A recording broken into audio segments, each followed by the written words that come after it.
Boa noite para quem está entrando aí neste momento. Vamos aguardar aqui o. Opa, parece que. Ok.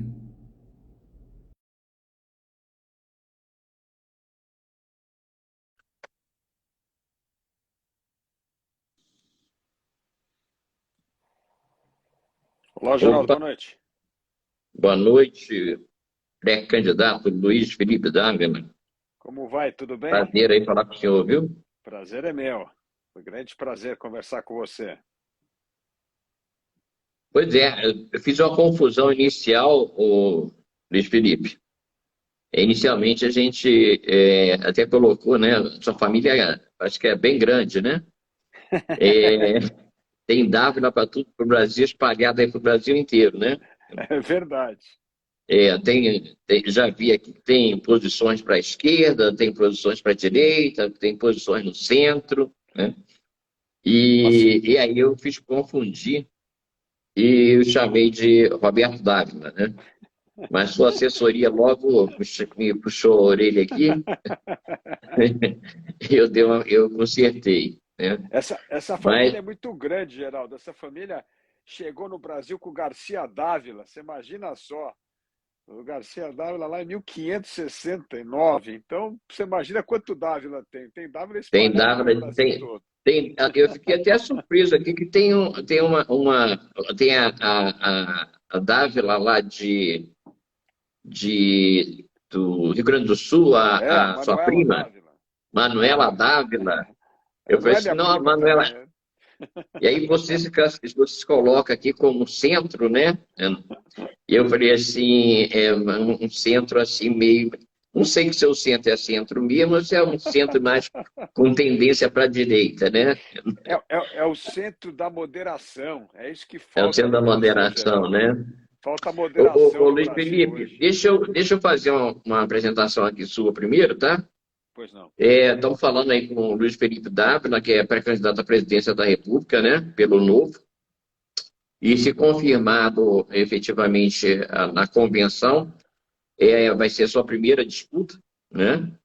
Ele é empresário, se posiciona como centro, é formado em ciências políticas pela Universidade Americana em Paris, na França, e também possui mestrado em Harvard. Fundou o Centro de Liderança Pública, CLP, que é uma organização sem fins lucrativos e dedicada à formação de novos líderes, né? O Dávila é neto do ex-deputado federal João Pacheco Chaves, do MDB de São Paulo, que já faleceu, e que presidiu, na ocasião, o Instituto Brasileiro do Café. Foi secretário também de Agricultura do governo de São Paulo. Outro político que o irmão do Felipe Dávila é o deputado Frederico Dávila, que é aliado do governo Bolsonaro, mas em contrapartida ele tem uma prima, que é a Manuela Dávila, que é do PCdoB, né? Lulista. Então você tem um bolsonarista e um lulista em casa, né? Em casa não, na família, né? O Felipe, tá vendo aí? Felipe, feitas as apresentações iniciais assim, eu queria que você falasse um pouquinho de você. Eu tenho algumas coisas, qual que é a sua proposta, né? Você fala que se coloca como um candidato de centro, mas suas críticas mais veementes é contra a esquerda, né? Você tem um posicionamento mais, pelo que eu tenho acompanhado aí. Eu queria que você Bom, falasse sobre isso e também, o Felipe, da questão do Zema, né? O Zema é do seu partido, o governador aqui de Minas, né? Mas tem feito muitos afagos no Bolsonaro, ultimamente. Embora no passado, por exemplo, em maio, ele falou que o apoiaria. Mas tem sido bem carinhoso com o Bolsonaro. Eu queria que o entrevistado de você e não eu. Quem tem que falar mais é você, não eu. Pode ficar à Bom, vontade. obrigado, Geraldo.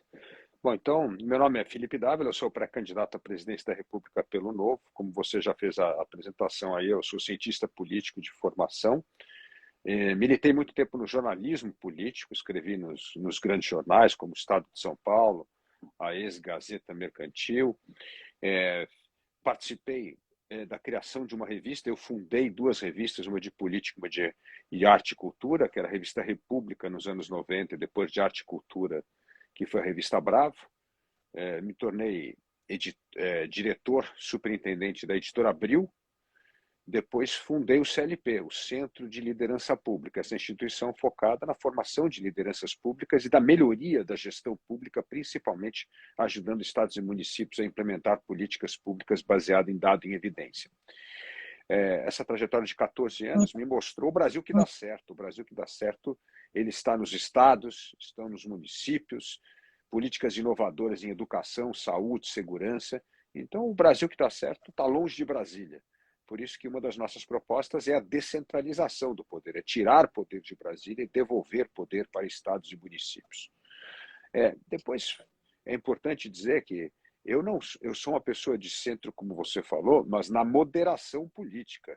Eu, na política, sou um homem da direita liberal. Eu defendo o liberalismo. Nosso partido é um partido de direita que defende as ideias liberais.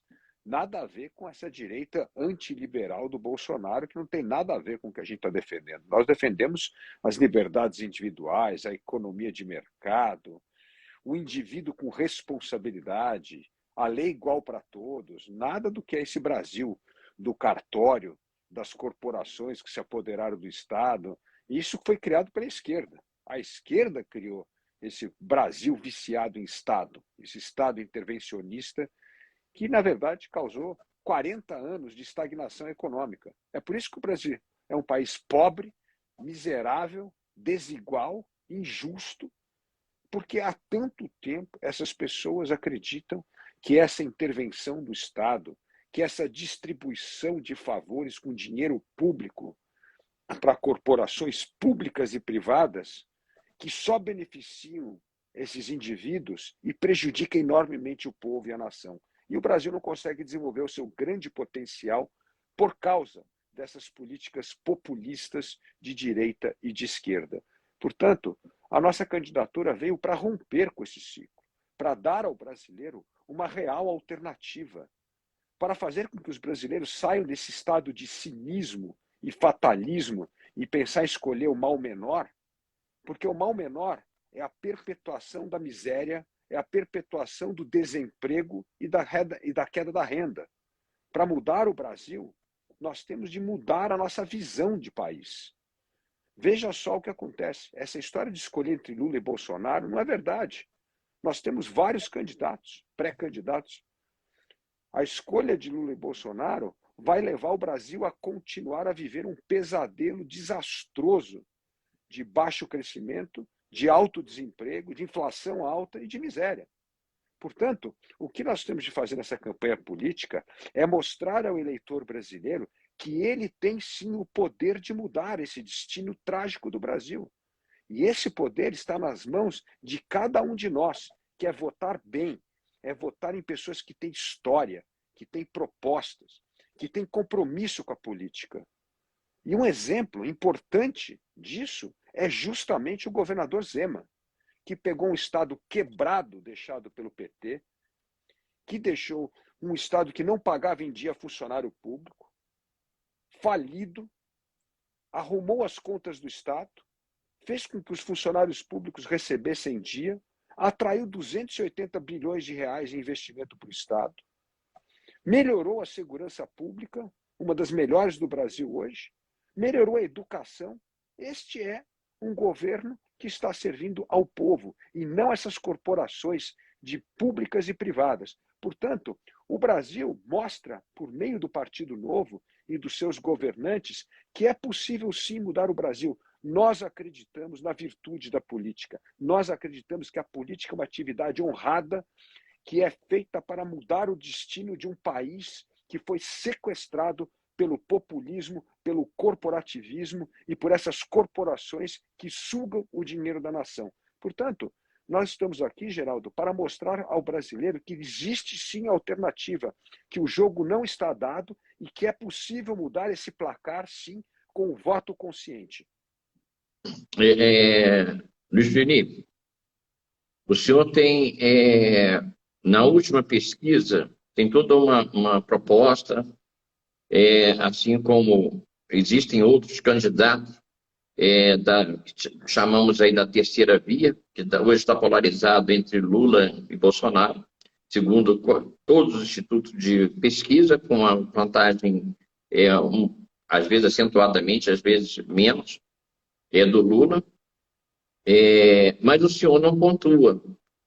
Na última pesquisa do Datafolha, há cerca de 5 dias atrás, o senhor estava pontuou zero, né? O senhor pontuou zero junto com outros nomes. A Simone Tebet já deu uma alavancada, cresceu um pouco, mas o senhor não está pontuando. Como é que o senhor vê essas questões das pesquisas? Eu vejo primeiro que 30% do eleitorado não está interessado em eleição. 30% dos eleitores brasileiros estão preocupados em pagar boleto. Como é que sobrevive esse mês? Como é que vai ao supermercado e consegue fazer o salário valer alguma coisa para poder comprar alguma coisa? Como é que ele não entra em desespero ao encher o tanque do carro ou comprar um botijão de gás? Ninguém está ligado em eleição. A eleição vai começar lá em outubro, lá em setembro, lá mais para frente. E eu não tenho nem um pouco essa preocupação com pesquisa, porque eu olho a pesquisa de outro jeito. Eu vejo o índice de rejeição de Lula e Bolsonaro. Bolsonaro tem um índice de rejeição de mais de 50% do eleitorado. O Lula também tem 45%, ou seja, metade da população brasileira não quer votar nenhum nem no outro. E 30% não está interessado em eleição. Então, a pesquisa hoje é um retrato do passado. E o passado não interessa ao brasileiro, porque se você parar e perguntar para qualquer brasileiro se a vida dele melhorou ou piorou nos últimos 10 anos, ele vai dizer que a vida dele piorou e piorou muito. E se piorou muito, o brasileiro não é masoquista. Ele não vai continuar votando em pessoas, em governos que pioraram a vida dele. Ele vai buscar esperança, ele vai buscar mudança. E, na verdade, dessas todas as candidaturas que existem, a única candidatura que tem uma proposta nova, que rompe com esse modelo, é o Partido Novo. O resto é variação sobre o mesmo tema. Ah, não vou privatizar. Ah, não, precisa sim um pouco de Estado na economia. Não, nós não acreditamos nisso, não.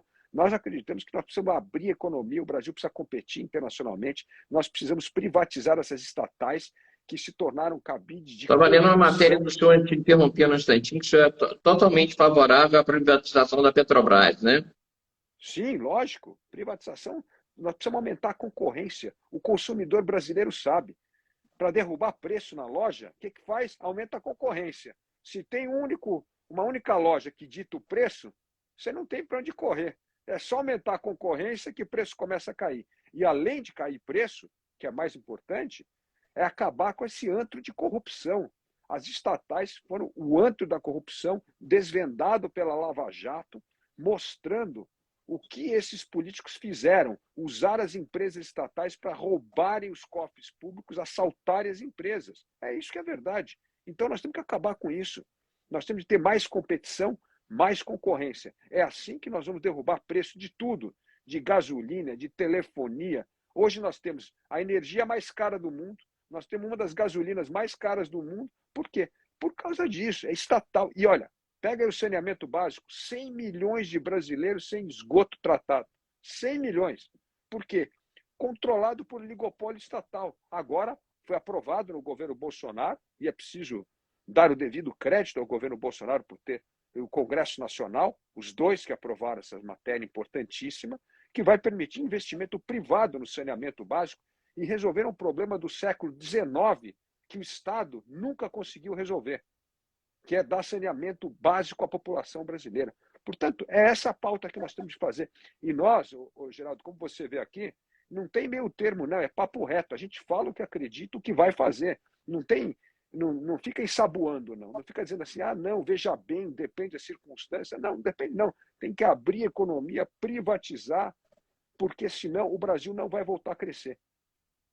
O senhor citou aí a questão da corrupção, da Lava Jato, né? Como é que o senhor explica, então, o STF, a Justiça, né? ter concedido ao Lula o direito de o inocentar, não vamos entrar na questão do julgamento que foi, não deveria ter sido em Curitiba, deveria ter sido em outro, em Brasília, por exemplo. Como é que o senhor analisa, então, a atuação da Lava Jato, do juiz Sérgio Moro, do promotor Dallagnol? Como é que o senhor... Isso, como é que fica isso? Eu avalizo que o juiz Sérgio Moro fez um grande serviço ao país ao desvendar o maior escândalo de corrupção da história do Brasil, aliás, da história do mundo. Nunca roubaram tanto dinheiro e fez muito bem. E, aliás, não foi uma ação sozinha do Sérgio Moro, porque o Sérgio Moro investigou, julgou, foi à segunda instância, foram condenados por uma segunda instância por mais 3 juízes, e é um verdadeiro absurdo o que você fala, e não é verdade que ele foi inocentado, na verdade foi por uma questão legal que trocaram o projeto, mas nunca inocentaram o crime cometido. O crime cometido está registrado nos anais da história. Esta é a verdade.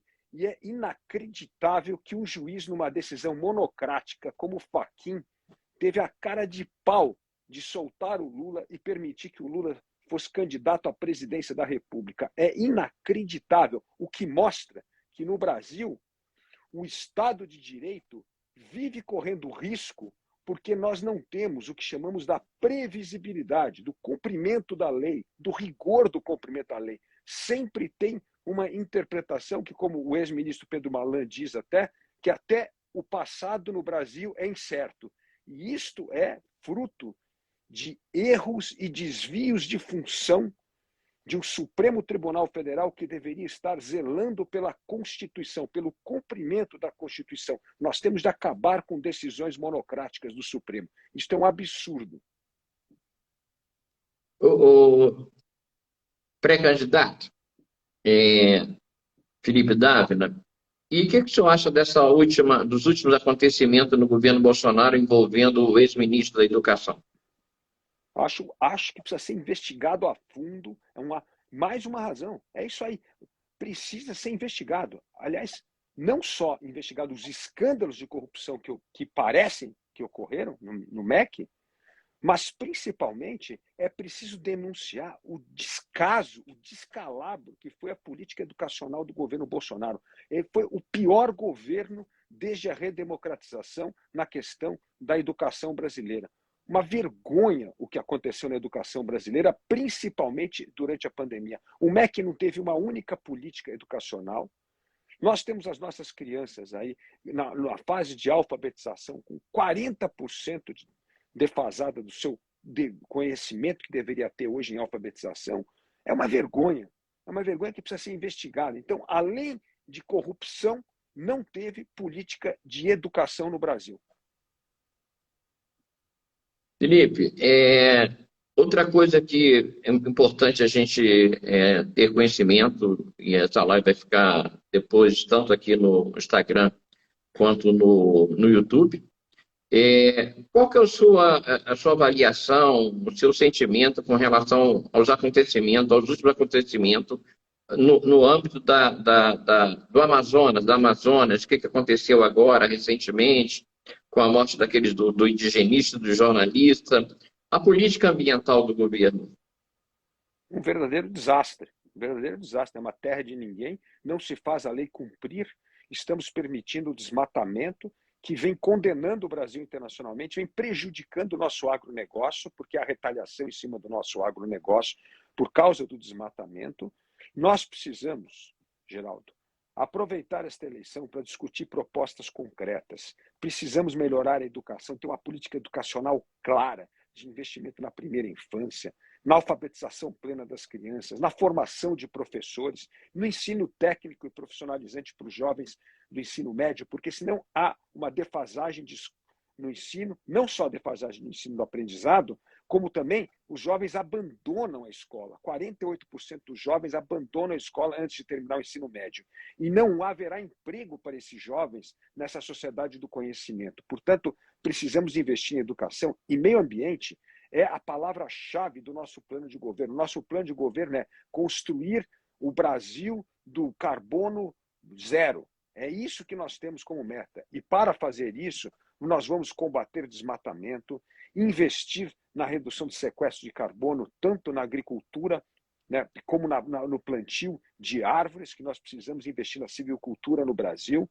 Temos um plano concreto para transformar o meio ambiente, essa economia de baixo carbono, que o Brasil pode ser a grande superpotência do mundo, porque tem capacidade de reter 50% do carbono do mundo, para ser a grande porta da entrada de investimento para o Brasil. Investimento em infraestrutura, investimento na economia, geração de renda e emprego. Portanto, a política ambiental não pode ser uma política setorial, ela tem que ser o pilar central da retomada do crescimento econômico, da reinserção internacional do Brasil, da atração de investimento e do resgate da nossa reputação internacional. Portanto, nós vamos fazer exatamente o oposto que esse governo fez, que foi maltratar o meio ambiente, não ter capacidade de reconhecer que o meio ambiente é sim um fato de geração de renda, de emprego e de atração de investimento para o país.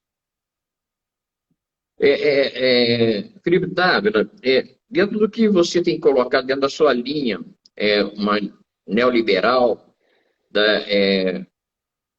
com que o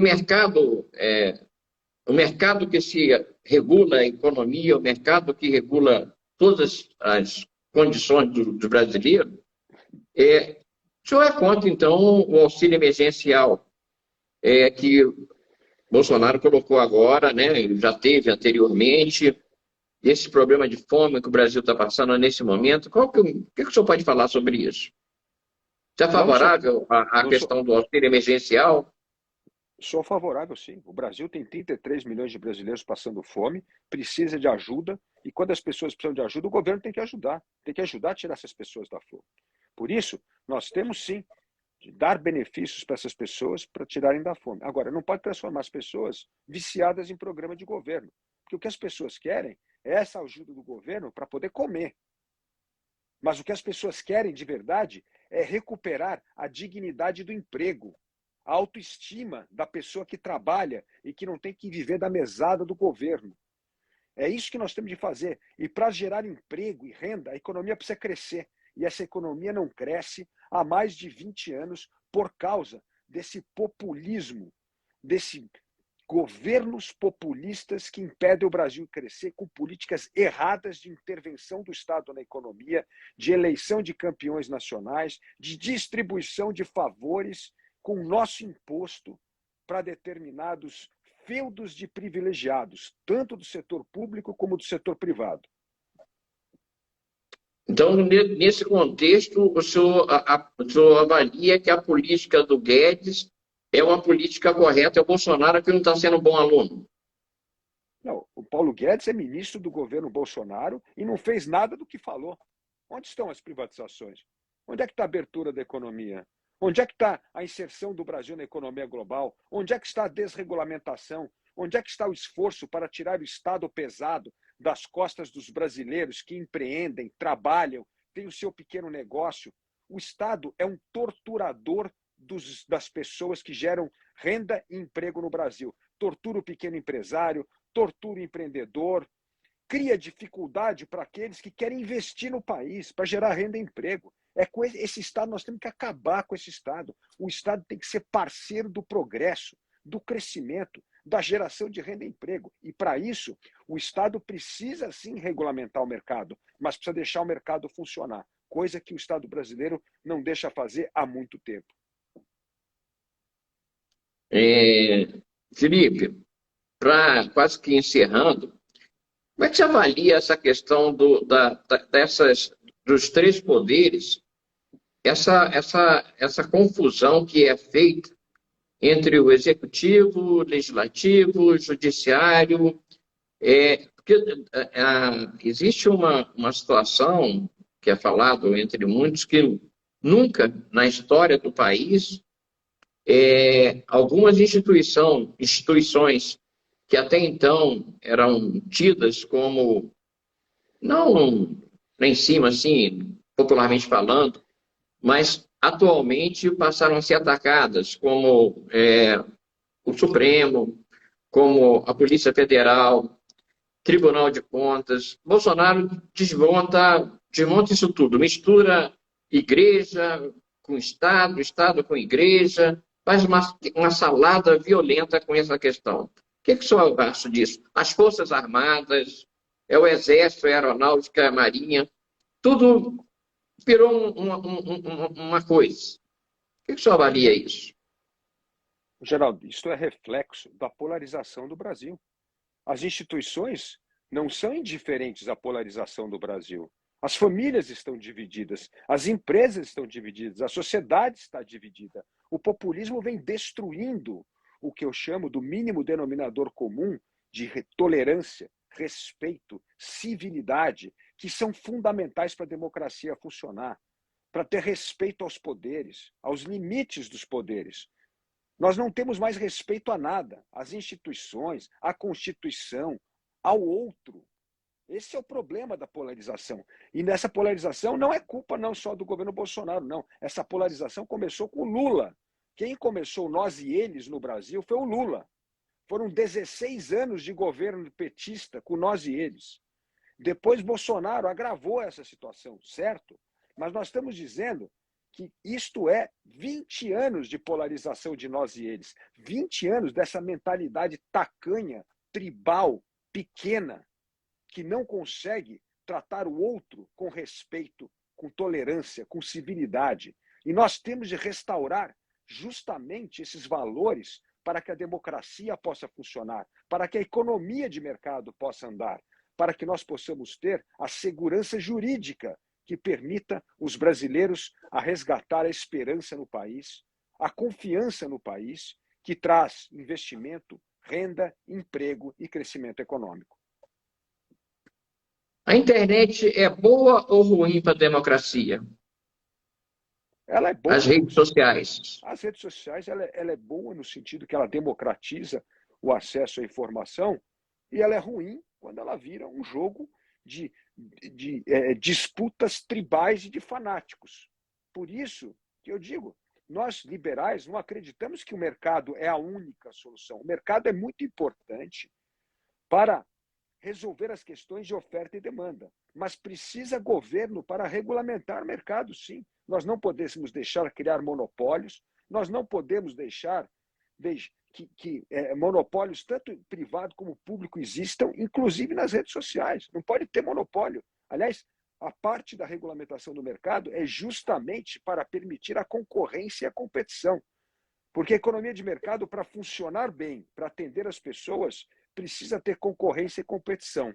Então, toda vez que tem concentração de poder nas mãos de poucos, nós precisamos do Estado para interferir, regulamentar e permitir que a economia volte a ser competitiva, permitir que a economia volte a ter concorrência, porque sem concorrência não há inovação, sem inovação não há criatividade, e sem criatividade não há progresso. Ok, Roberto. Ó, Felipe Dávila. Ô, Felipe, tem alguma coisa que você queira colocar a mais que a gente não abordou, não bateu um papo sobre isso, não falou sobre isso? O nosso estilo é bem informal, né? Não tem formalidade assim. Tem alguma coisa que o senhor gostaria de colocar a mais? Não, Geraldo, primeiro eu queria agradecer a participação aqui no podcast e dizer aos brasileiros que todos vocês, todos nós, temos sim o poder de mudar a realidade no Brasil.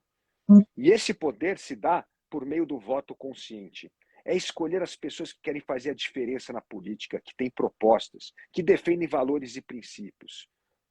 Não deixe ser levado por pesquisas, pela escolha do mal menor. Não continue fazendo com que esse mal menor continue causando tantos males à nação. Os males da corrupção, do baixo crescimento, do desemprego, do aumento da miséria e da fome no Brasil. Isso é fruto de políticas populistas que vêm arruinando o país. Mas esses populistas estão no poder porque, com esta visão cínica da política, se escolhe o mal menor. Portanto, é hora de ter um pouco mais de patriotismo, de olhar para o Brasil que dá certo, de apostar nas pessoas que querem fazer a diferença. O Brasil de amanhã é fruto das nossas escolhas de hoje. Muito obrigado.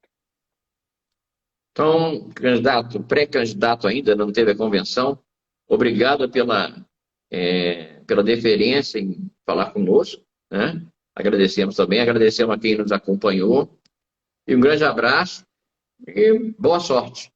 Muito obrigado. Um grande Um abraço. Boa abraço, tá noite. bom? Boa Boa noite. noite.